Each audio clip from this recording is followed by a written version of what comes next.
아니, 그걸로 안 나요.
Hyundai Motor Group Chairman Chung Hui-sun meets U.S. President Donald Trump at the White House and announces a $21 billion investment in the U.S.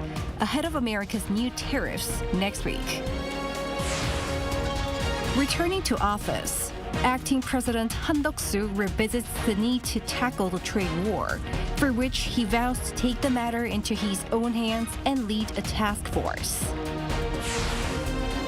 Wildfires continue to batter the southeastern part of the country, with strong winds and dry weather making the firefighting efforts even more difficult.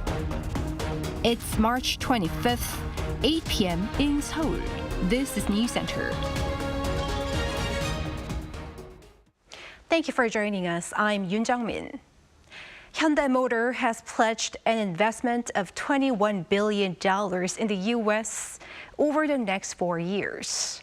This comes ahead of America's new tariffs that are set to go into effect next week. Lee Seung-jae has the details. Hyundai Motor Group Executive Chairman Chung Hui-sun met with U.S. President Donald Trump at the White House on Monday. There, Chung announced that South Korea's largest automaker will be investing $21 billion in the United States through 2028. So Hyundai Motor entered the U.S. 1986. Since then, we have invested over $20 billion and now support more than 570,000 American jobs across all 50 states. Today, I'm pleased to announce an additional $21 billion in a new investment over the next 4 years, our largest U.S. invest ever. The investment includes $8.6 billion for the automotive sector, $6.1 billion for the steel industry, components, parts, and logistics, and $6.3 billion for future industry sectors and energy. Chung also announced that the company will open a new $8 billion automotive plant in Georgia later this week that will allow its U.S. car production to exceed 1 million units per year. According to the U.S. president, the $21 billion investment will give Hyundai Motor Group a pass from his tariff policies. Hyundai will be producing steel in America and making its cars in America, and as a result, they'll not have to pay any tariffs. You know, there are no tariffs if you make your product in America. Trump also said on Monday that his administration will announce tariffs on automobiles over the next few days. His remarks have raised speculation that new tariffs on cars could come before he announces his reciprocal tariffs on April 2nd. Trump also emphasized that Hyundai's massive investment is clear evidence that his tariff policy is effective. Lee Seung-jae, Arirang News. Acting President Han Duck-soo has reaffirmed the government's priority on protecting national interests amid a global trade war. It's in line with this that he vows to lead a task force and tackle the issue at a higher level. Kim Do-yeon has this report. In his first cabinet meeting since returning from suspension, Acting President and Prime Minister Han Duck-soo on Tuesday acknowledged the challenges facing the nation, from a global trade war sparked by U.S. tariffs to growing pressures on small business owners and the cost of living. He emphasized the need for an all-out effort from everyone, as well as cooperation with the National Assembly amid the fierce standoff between the main rival parties. Fellow cabinet members, our calling at this moment is to protect the safety of our people, safeguard our national interests amid the ongoing trade war, and swiftly devise solutions to urgent national issues through cooperation with the National Assembly. He also pledged to leverage his experience, of which he has more than 50 years in public service related to trade and foreign affairs, to protect Korea's interests, especially in the face of what he called a, quote, tariff storm started from the U.S. He called on the members of the cabinet to do the same and to make sure that the citizens can feel the efforts made by the government. I ask each cabinet member to exercise full authority and responsibility in implementing their respective policies in a timely manner. I also urge you to communicate actively with the public, providing clear and transparent explanations throughout the process and on the outcomes. This comes as for nearly the past 3 months, South Korea had both its president and prime minister suspended, with the deputy prime minister for finance in control of the government. With the prime minister's comeback as the acting president, the South Korean government can be seen as more stabilized, and a conversation with U.S. President Donald Trump could take place. In fact, he held a meeting that followed the cabinet meeting with ministers related to trade, as his office says that Han was taking on the U.S.-related matters himself. There, the acting president announced a restructuring of the existing external economic issues meeting, which had been chaired by the Deputy Prime Minister for Finance, into the Economic Security Strategy Task Force, which he will personally lead. According to the acting president's office, the move aims to strengthen the government's ability to respond to growing external uncertainties, including the U.S. administration's tariff policies, and to enhance coordination between trade and security issues. Kim Do-yeon, Arirang News. The White House has confirmed its commitment to working with South Korea's acting president and Prime Minister Han Duck-soo. The Prime Minister's office here shared a statement on Tuesday that included the first remarks made by the Trump administration on Han's return to office. It said that the U.S. is committed to working with Han and the South Korean government, further expressing confidence in the democratic resilience of South Korea and its people. South Korea has outlined its priorities for next year's budget, emphasizing industrial and trade competitiveness in response to U.S. trade barriers. The Ministry of Economy and Finance unveiled on Tuesday its 2026 spending guidelines, projecting a 4% increase to a little over 704 trillion Korean won, just under $480 billion US. Other key priorities include expanding investments in AI and semiconductors, implementing fiscal reforms, and supporting recovery in struggling sectors like construction. Firefighters are working around the clock to tame the rampant flames across Korea's southeastern area, fueled by high winds and dry conditions. Choi Soo-hyung has the latest. The large wildfires in the southeastern region of South Korea are still not under control. The damage is most severe in Uiseong-gun County, Gyeongsang-buk-do Province. The entire region has been affected by the wildfires since Saturday.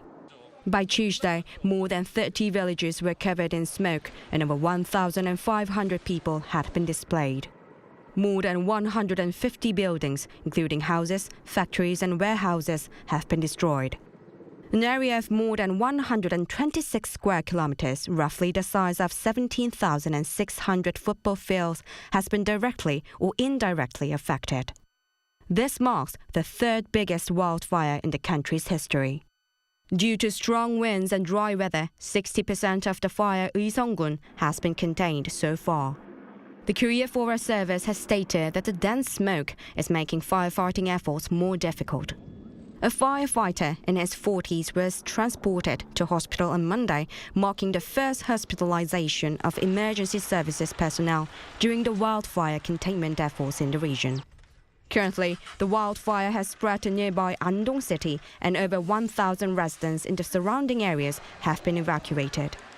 There are wildfires in multiple areas, including Uiseong, Sancheong-gun County in Gyeongsangnam-do Province, and Uljugun County in Ulsan City.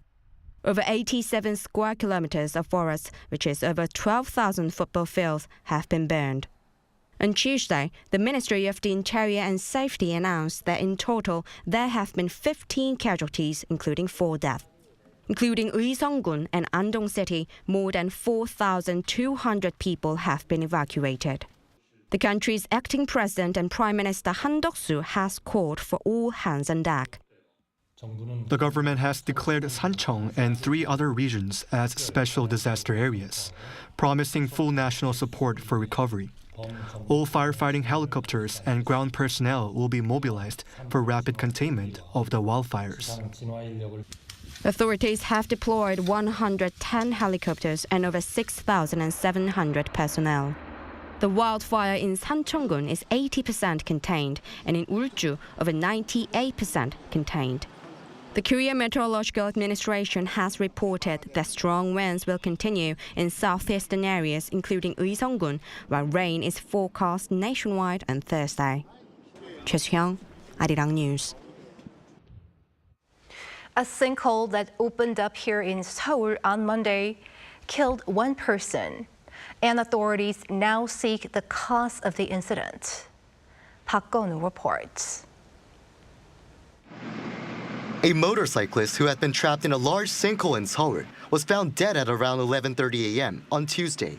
The 30-year-old was identified after around 17 hours of rescue efforts for when the approximately 20-meter wide and deep sinkhole appeared on Monday evening.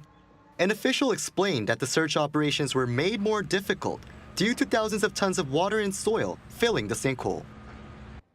Accumulated soil and water raised the water level, and construction equipment got tangled up, making it impossible to enter the area right away. The victim was discovered several hours after his mobile phone and motorbike were found underground earlier that morning.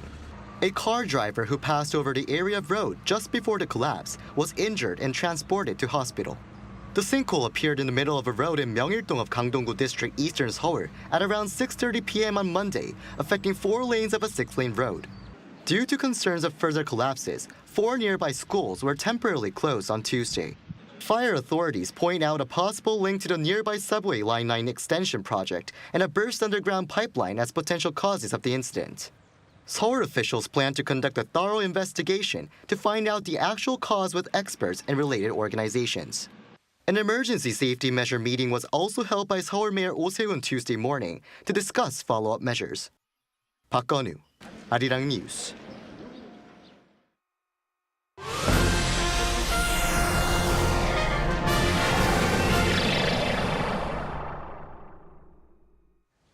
Seoul has strongly condemned Japan's approval of high school textbooks that continue to make unfounded claims over the South Korean islands of Dokdo. In a statement released on Tuesday, Seoul's foreign ministry called on Japan to correct these inaccuracies and uphold its commitment to show sincere remorse over past wartime atrocities. Japan's Ministry of Education has reportedly approved high school textbooks for use starting in 2026. These textbooks are reported to continue pushing Japan's false narrative over South Korea's Dokdo. Second Vice Foreign Minister Kang In-sun met with UN Deputy Secretary General Amina Mohammed in New York on Monday, on the margins of a UN Security Council meeting. Their talks covered the importance of multilateral cooperation to address security concerns, including North Korea's military collaboration with Russia. Separately, Kang also sat down with officials from the UN Development Program to propose more meaningful joint projects as Korea seeks to further expand its global contributions. Over in the Middle East, Israel looks to be expanding its ground operations across the Gaza Strip. Making matters worse, numbers of international UN staff there will be reduced following the death of a UN staff member at a time when there is a growing need for humanitarian help. Cha Yun-kyung has more. Gaza's health authorities said on Monday that at least 730 people have been killed in the Gaza Strip since the Israeli military resumed airstrikes across the enclave last week, ending a 2-month truce. Israeli troops have been attacking the northern Gaza border town of Beit Hanun and the southern city of Rafah, and also have destroyed over 100 pickup trucks belonging to Hamas. The health ministry of Gaza said that Palestinian death toll in the enclave has passed 50,000 from the 17-month war. Wall Street Journal reported that Israel's military seems to expand its ground operations across the Gaza Strip to occupy its security zone in Gaza.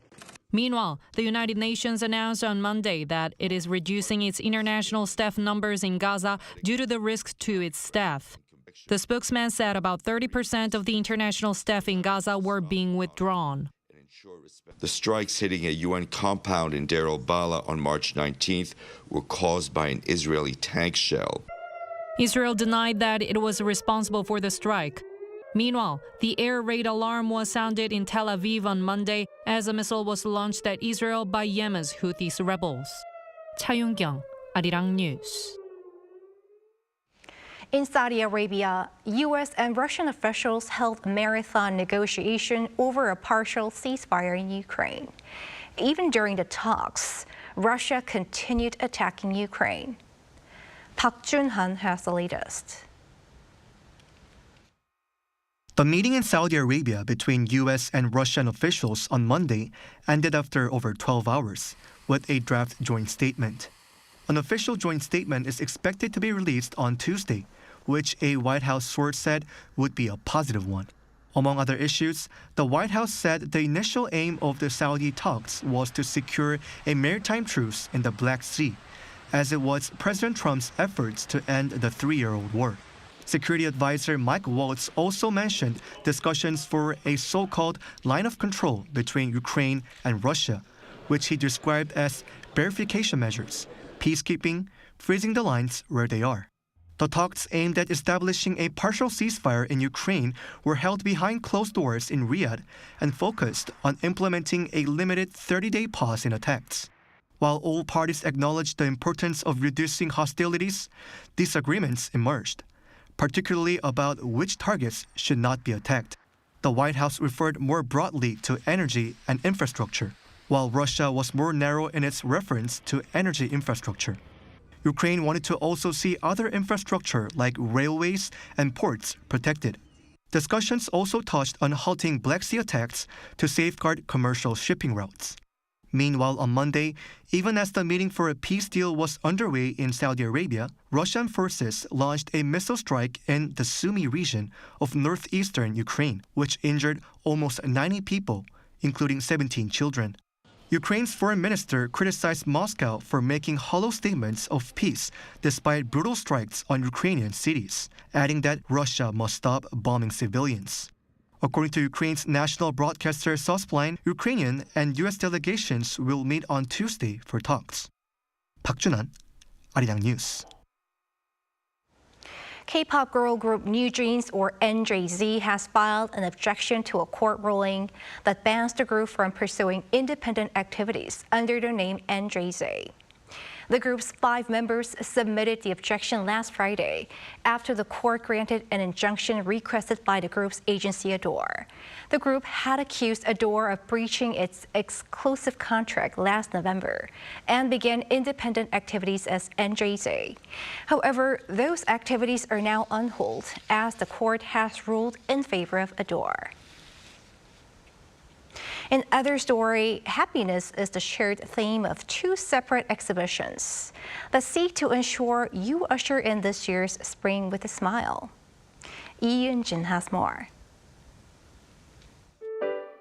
Large, colorful donuts collectively show off their individuality. It took ceramic artist Kim Jae-yong 4 years to bake, grind, color, and add sparkle to these donuts that fill the wall of this exhibition. In the center of the exhibition hall, there is a study of donuts.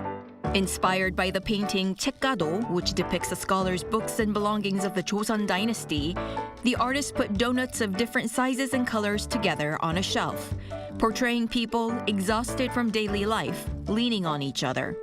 But of all things, why such sweet, delightful donuts? Why not chase the dream? Why do we eat something sweet just because we crave it? It's not healthy. Thinking of this metaphor, the donut concept was born. The kinds of donuts vary. There are tall trophy-like chrome donuts, and the donut at the entrance that depicts our busy lives, running restlessly. I wanted to tell myself and society that just running mindlessly may lead to losing more. This deliciously healing exhibition, Run Donut Run, at Hakkoje Gallery is free to visit and will run until April 5th. Another happy exhibition. There's a hat hidden on the outer walls of buildings in this section, and sometimes it's the keys of a piano. These are photographic works by Spanish happygraphers Anna and Daniel. They took a creative and imaginative approach to capturing moments of happiness. For a single cut, they've traveled long, harsh roads, climbed sand mountains, and waited endlessly for sunrises and sunsets. They will paint walls or cut paper to make shapes and become the prop to the artwork or to the natural scenery. They plan it meticulously. The happygrapher duo use props and interplay with the human body to convey images of joy and positivity. The interactive photo exhibition at the Hangaram Art Museum, located in the Seoul Arts Center, will run until the end of the month. 이은진, Arirang News.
The atmosphere is drying up. While the dry weather warnings remain in eastern regions, there is also a severe wildfire crisis warning level in the southern areas. Please take extra precautions. With gusty winds blowing, it is very important not to cause any fires. The concentration of ultrafine dust stayed at bad levels all over the country today. It will get a bit better in some places tomorrow, but the Seoul metropolitan area, the Chungcheongdo provinces, Busan and Ulsan will stay at bad levels. Tomorrow morning, Seoul will start off at 6 degrees Celsius, Busan at 11 degrees. Daily highs will move up to 21 degrees in Seoul and Chuncheon, 25 degrees in Daejeon and Gwangju. On Wednesday, it will start to rain from the south and spread across the country on Thursday. That's all for Korea. Here are the weather conditions around the world.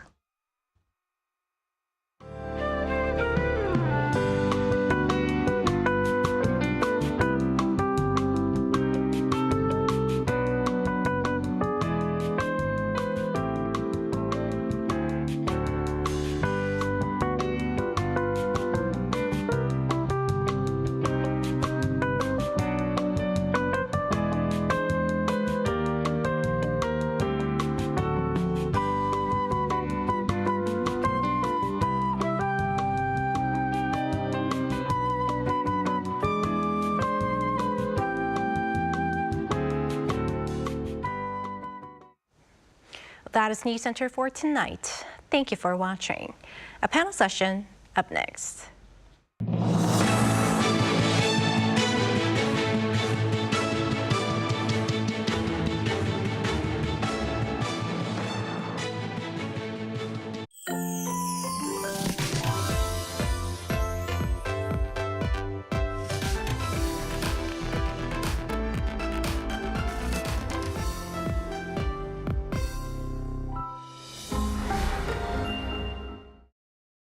How to survive in Korea. Barbecue restaurants. Step 1. Taking care of your clothes. Put your jacket in the plastic bag. Seal it tight. If the stool flips open, store your clothes inside. Wearing light colors? Grab an apron. It's the best defense against oil splatter and smoke.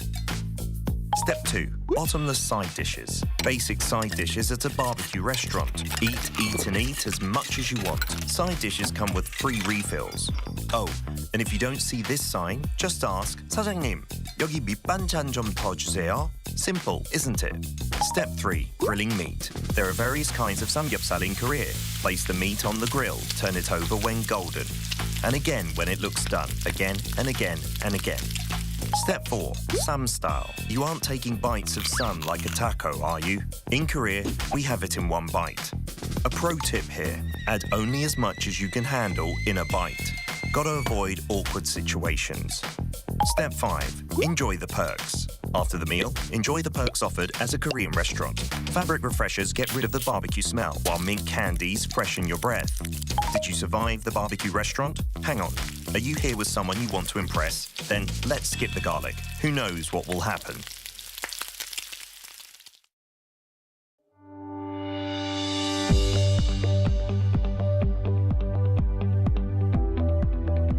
Capturing your day starts at New Day at Arirang. A global conversation through the unique lens of millennials and Gen Zs. News Generation. From politics to culture, delivering news from home and abroad. The Daily Report. A profound analysis of Korea by members of the media. Press Perspective. A distinct perspective and a broader view. Newscenter. A compelling discussion spotlighting domestic and international affairs within the frame. Opening new vistas through a window of truth, connecting Korea and the world. Your pick, Arirang News.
Welcome to Within the Frame, where we bring the most pressing issues across the globe into focus. I'm Kim Mo-gan. The U.S. is stepping up as a global mediator, juggling high-stakes diplomacy on two major fronts. Over on the weekend, American officials held back-to-back ceasefire talks in Saudi Arabia, first with Ukraine on March 23rd, then a 12-hour meeting with Russia on the 24th. The discussion led to a joint statement with Moscow, which is expected to be on reviving the Black Sea grain deal and halting attacks on critical infrastructure. The Trump administration is looking to target April 20th, Easter Sunday, as a symbolic deadline for a partial ceasefire. Meanwhile, in the Middle East, Israeli forces have pushed deeper into Gaza following the collapse of ceasefire talks with Hamas. Concerns are mounting as Israeli leaders now say full occupation may be necessary to defeat Hamas, marking a significant policy shift. For more on the situation in the Middle East, we invite Robert Lawrence, assistant professor at Dokdo Women's University. Welcome, Professor. Thank you for having me. It's great to be here. Thank you for coming on. And also joining us is Im Eun-jung, Professor of International Studies at Koongju National University. Great to have you, Professor. Thank you for having me. So let's start right away with Professor Lawrence first. So on March 23rd, the U.S. and Ukraine held talks in Riyadh ahead of the scheduled trilateral ceasefire discussions. Then on the 24th, the U.S. met separately with the Russian delegation. How significant are these back-to-back meetings in shaping the partial ceasefire plan? Yeah, so the significance of the meetings, it kind of depends who you ask, to be honest. The American delegation led by Stephen Witkoff was very optimistic in the lead up to the negotiations. There was a bit of a blitz in the American media, and he spoke very optimistically about getting outcomes, and then he was he spoke highly of Vladimir Putin and President Trump's relationship with Vladimir Putin. When you looked at the Ukrainians, they were less optimistic. And in the press, they were a little bit critical about the U.S. envoy's comments regarding the subject and what they thought was kind of mimicking Russia's talking points. The Russians, for their part, they downplayed any big outcome coming from the meetings. They were saying that the meetings are just the beginning of a long and nuanced process. It's going to be difficult. So, these meetings, they could lead to some progress if the U.S. can come up with creative proposals that produce mutually beneficial arrangements, that could be used as a starting point for indirect talks. So these meetings might shape a partial ceasefire, but right now the sides are very far from each other on some very key issues. And the kinetic engagement between the two states is still ongoing in the form of drone and missile strikes. So there's no cause for celebration yet. Right. It's still early to say, but we'll have to see in the next coming days or months or so. Now, let's also bring in Professor Lim into the conversation. Ukrainian Defense Minister Rustem Umerov described the talks with Washington as productive and dense, while the U.S. delegation indicated they're aiming to freeze frontline activity and reinitiate grain exports via the Black Sea. How do you assess the latest discussions? Well, I want to be more cautiously optimistic. Of course, I totally agree with Professor Lawrence's analysis. Again, the U.S. side, Washington shows is more optimism about the progress or the possibility of further progress. However, at the same time, we do see a kind of more chilled, skeptical voice from Moscow.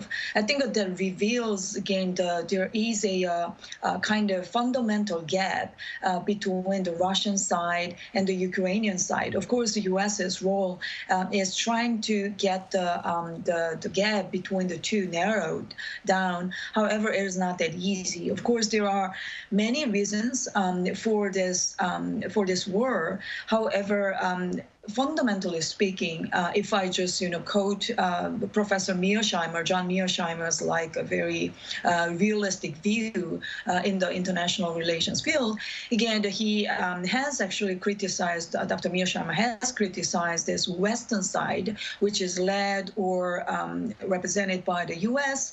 Again, NATO's expansion has, again, given a good reason or threat, again, to the Russia.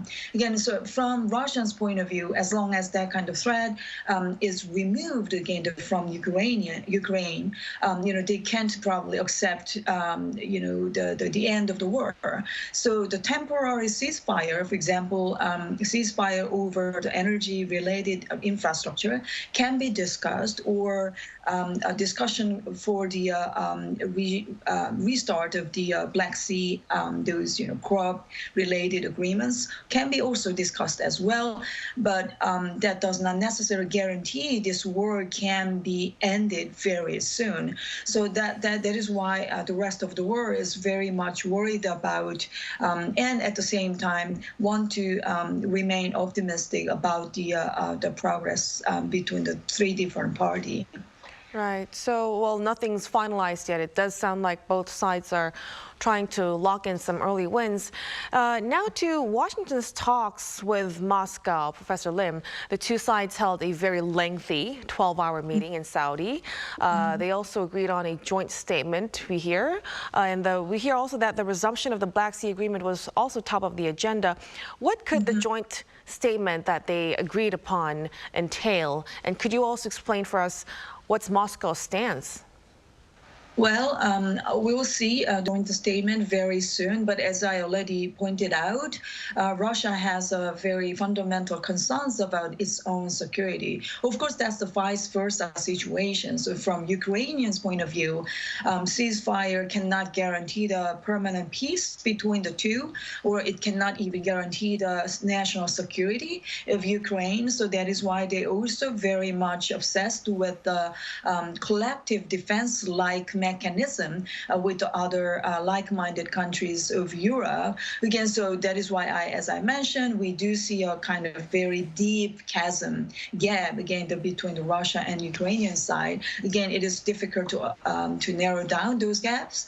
But more pragmatically speaking, again, Ukraine and Russia, both, Russia, of course, is the largest country in the world, but Ukraine, too, it is the largest country in Europe, except, again, the Russia.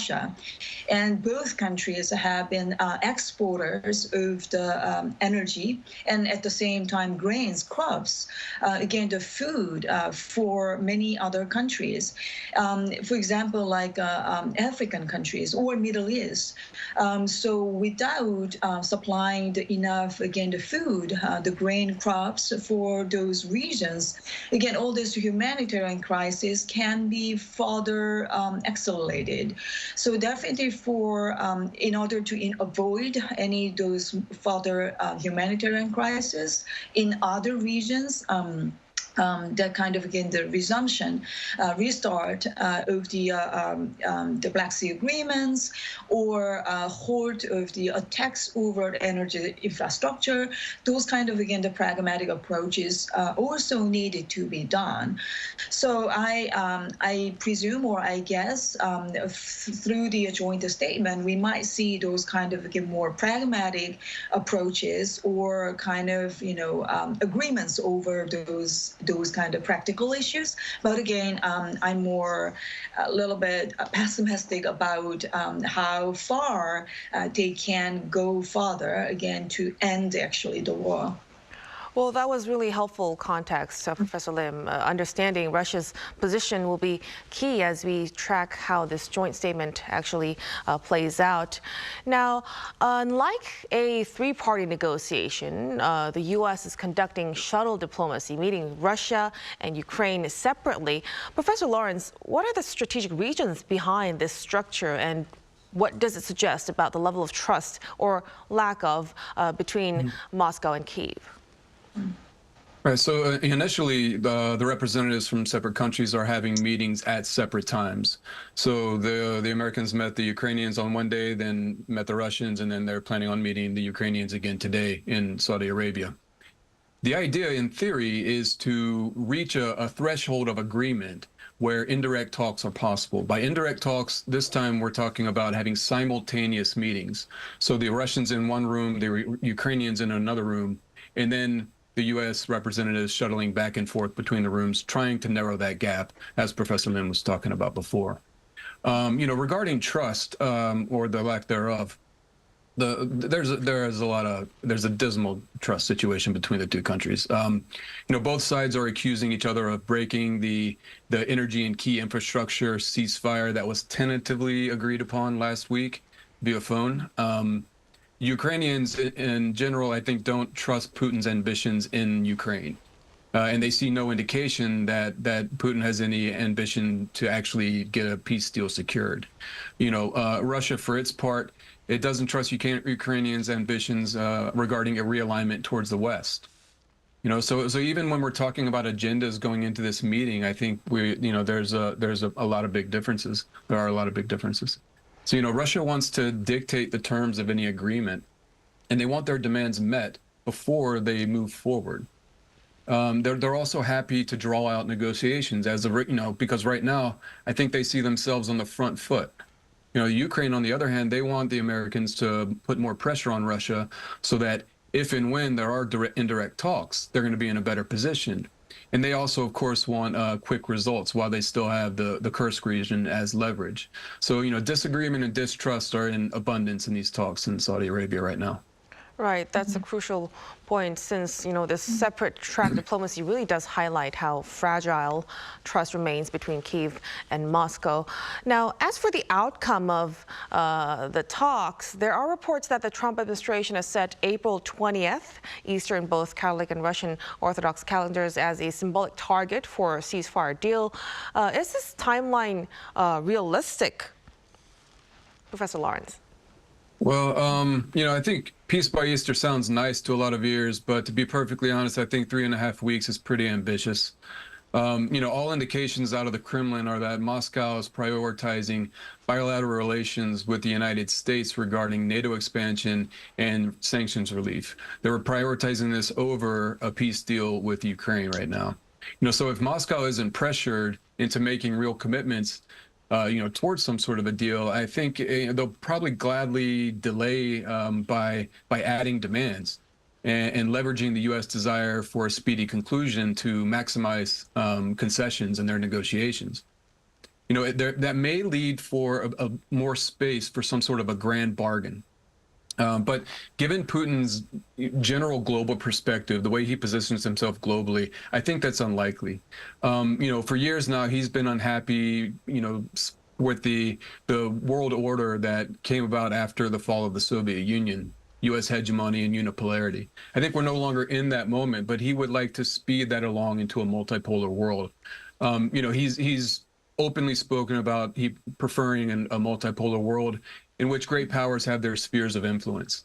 He's enjoyed being, kind of antagonistic towards most U.S. foreign policy for the past 10 years, too. So I think, given his global objectives, it's not likely. One, I don't think it's possible to get the negotiations finished in 3.5 weeks. Two, I don't think Putin has any plan to give Donald Trump an easy win like that. Who knows? We'll cross our fingers. Hopefully we can always have optimism and hope that something like that could happen. But 3.5 weeks is a pretty short time. Right, so it's a very ambitious goal as of this situation. Professor Lim, given that the previous full ceasefire attempt has failed, the current 30-day partial ceasefire actually focuses on halting attacks on energy and infrastructure sector. Do you think this narrow scope still builds momentum towards lasting peace? Well, first of all, this vocabulary, energy, spaces, infrastructure, can be interpreted pretty differently by different player. Again, from Ukraine's point of view, definitely they want to broaden the scope of energy, space, again, the infrastructure. Whereas, Russia is more focusing on just energy hyper-related infrastructure. Again, from Ukraine's point of view, they also definitely, want to avoid any further humanitarian crisis. For example, if there is an attack over their transportation or hospital like a public health facility, if so, their, Ukrainian citizens, their daily lives will be damaged extremist father. So again, what I'm trying to say is there is a kind of perception gap or understanding gap, interpretation gap between the two different parties. But having said that, as Professor Lauren just briefly mentioned, again, on 21, the Friday last week, again, there was an attack over the gas meter, the facility in the Kursk state, and both sides, again, they are blaming the other, from Russia's point of view. I mean, this is done by the Ukrainian. And Ukrainian said this is more like a kind of self-suiciding attack to just, criticize the Ukraine. So we don't know real truths here. But what I'm trying to say is, again, through seeing these kind of, again, the attacks over the energy infrastructure, we still do see a very dark reality, again, between the two parties. Again, even though they are talking about, again, the ceasefire over the energy infrastructure. However, at the same time, they are attacking one another. This is a pretty much reminiscent, for me, again, of the Korean War situations. When we were discussing on armistice, again, the battle on the ground got just more severe and severe because, both sides wanted to at least, one more meter or one more step, again, to the other side before the ceasefire or before the armistice is completed. So even though I feel very sad and bad about the situations, but cautiously I will say these kind of, again, the interactions, viral exchange of violence can continue for a while, again, before we see a clear kind of agreement between the two. Right. We're seeing more of those battles going on. Now, let's also turn briefly to the situation in the Middle East, Professor Lim. With the Israel-Hamas ceasefire talks collapsing, the Israeli military has now deployed troops into both northern and also southern Gaza. Are we now seeing a start of a full-scale ground invasion? Well, it's another very unfortunate situation. I think we definitely need to go back to the original point. Of course, I'm not negating those deep historical conflicts between the Israel and Hamas and the Palestine people, but this specific war started with October 7th, that attack. So definitely we need to go back to the hostage that issue. We definitely want to see that all these victims can come back to home safely. That will be, I think, the starting point. Of course, the 3 stages were designed. However, at the first step, we do see all these, situations. I'm not trying to advocate one specific side, but I'm trying to say, again, that we need to, again, go back to the original point of the conflict. Again, which is very unfortunate situations because we now see for example, U.S. attacks over the Houthi in the Red Sea, of course, which is kind of understandable because, of course, if you think about all this maritime transportation, now many of those, not only just U.S. commercial ships, but also other countries' commercial ships cannot just safely, move from the Suez Canal to the Red Sea and then to those, Indian Ocean. So definitely, we need to improve the situation. So now we see this attack, which is also related to the concern over the Iran versus Israel situation. So all these, conflicts are intertwined. So that is why I want to still, keep emphasizing, we need to go back to the original point. Otherwise, it is really difficult to untie all this, very much complicating, again, the situations in Middle East. And amid this, Israeli leadership, including Prime Minister Netanyahu and his top security aides, reportedly believe that fully occupying parts of Gaza is the only way to defeat Hamas. Professor Lawrence, how significant is this shift from Israel's previous stance of weakening Hamas through pressure and installing a new governing body? Well, it's it is a significant development if that is indeed the plan, but it's not a new idea, and there might be several motivations that are kind of prompting this. So military officials have argued since just after October 7th that this was the only way forward. A lot of people thought there was no way to finish the government and military of Hamas without a full invasion. So it's not a new concept. But this also might just be a negotiation tactic. It might be meant to compel Hamas into releasing more hostages or the rest of the hostages, or for neighboring Arab states to get more involved in the process. But there's also a domestic dimension here that's very important. So if Benjamin Netanyahu's government can't pass the budget by the end of the month, so we're looking at about 6 days now, then the Knesset will be dissolved and they have to have new elections. Looking at the polling data right now, that does not look good for Benjamin Netanyahu if he couldn't do it. So, by appeasing the far right and re-engaging militarily with Gaza and some other domestic maneuvering that he's done with some firing, he's basically brought back in the far right into his coalition. Especially Itamar Ben-Gvir has rejoined the coalition, and he's been reinstated as the Minister of National Security. So now he will almost certainly be able to pass the 2025 budget, and that'll ensure his hold on power for now. That's a little bit cynical, but there are a lot of people and a lot of analysts and people in Israel who read the situation that way. So I'm not saying it's one or the other. I think it's probably a combination of those three, but certainly there are a lot of dynamics involved. If we're going to take this literally, then there are also going to be a lot of domestic obstacles. One, it's going to be a tough sell for the reservist. They're already going through response rate problems, and there's a worry about burnout. Additionally, polling data suggests that the public is not going to be on board with this, and any prolonged stay in Gaza is going to result in casualties for the IDF and possibly the remaining hostages. So I'm not sure how practical this is or how long it's going to be sustained. Right, so it seems the situation is getting worse, and more efforts must really be done to end the war, both in Ukraine and Israel as well. We'll have to see how Washington navigates the peace efforts, but as of now, we'll have to leave our discussion right here. Professor Lawrence and Professor Lim, thank you so much for your presence tonight. We appreciate it so much. Thank you. My pleasure. Thank you for having us. And that'll be all from us on Within the Frame. Be sure to tune in next time as we continue to explore the stories that matter. Until then, stay informed and engaged.